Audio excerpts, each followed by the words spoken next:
రాయలసీమలోని పలు జిల్లాల్లో భారీ వర్షాలు కురుస్తున్నాయి. దిత్వా తుఫాను బలహీనపడి తీరం దాటినా దాని ప్రభావం కొనసాగుతోంది. 2 రోజులుగా కురుస్తున్న భారీ వర్షాలకు తిరుపతి, నెల్లూరు జిల్లాల్లో జనజీవనం అస్తవ్యస్తంగా మారింది. ఇవాళ కూడా నెల్లూరు, తిరుపతి జిల్లాల్లో అక్కడక్కడ అతి భారీ వర్షాలు, చిత్తూరు, అన్నమయ్య, ప్రకాశం జిల్లాల్లో భారీ వర్షాలు కురుస్తాయని వాతావరణ శాఖ తెలిపింది.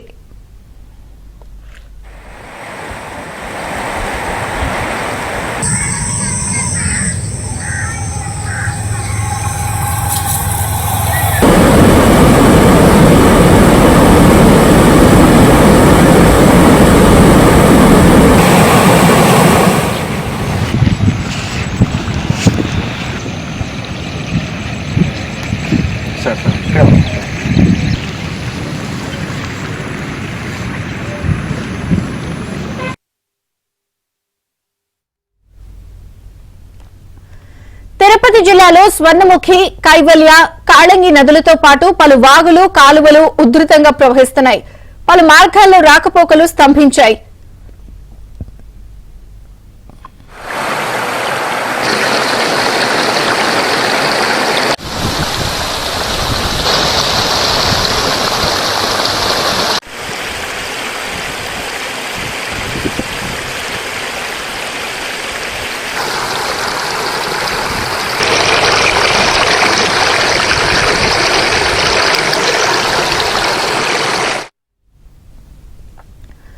భారీ వర్షాలకు నెల్లూరులో లోతట్టు ప్రాంతాలు జలమయమయ్యాయి. రోడ్లు, కాలువలను తలపిస్తున్నాయి. పలు కాలనీలో వరద నీరు చేరి స్థానికులు తీవ్ర ఇబ్బందులు పడుతున్నారు.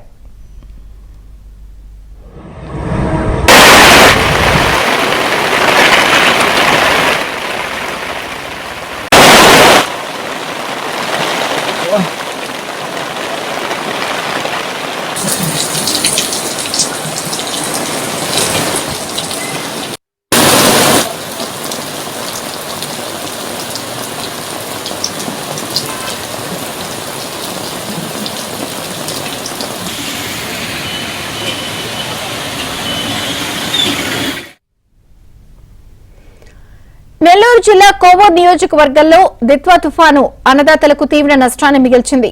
వరి నార్లలో వర్షపు నీరు చేరి పంట పూర్తిగా నాశనమైంది. అన్ని మండలాల్లో అంతర్గత పంటలు దెబ్బతిన్నాయి. లోతట్టు ప్రాంతాల్లోని నివాస స్థలాలు చెరువులను తలపిస్తున్నాయి. కరెంటు స్తంభాలు దెబ్బతినడంతో విద్యుత్ సరఫరా అంతరాయంతో ప్రజలు అవస్థలు పడుతున్నారు. కాల్వకట్టలపై నివాసముండే గిరిజన కుటుంబాలను పునరావాస కేంద్రాలకు అధికారులు తరలిస్తున్నారు. మరోవైపు కోవూరు నియోజకవర్గంలోని కొన్ని గ్రామాలు జల దిగ్బంధంలో చిక్కుకున్నాయి.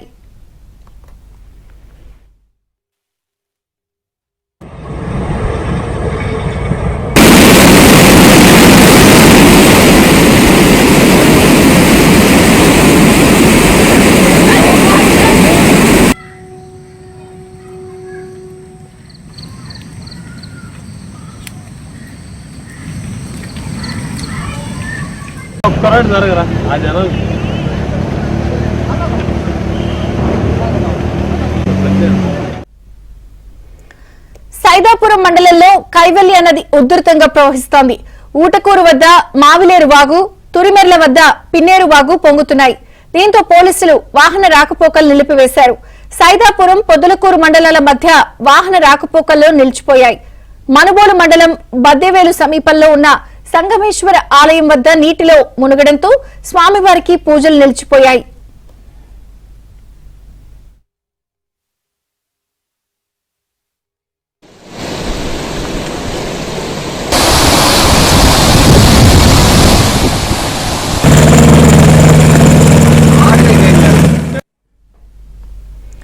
వాకాడులోని స్వర్ణముఖి బ్యారేజీకి భారీగా వరద నీరు వచ్చి చేరుతోంది.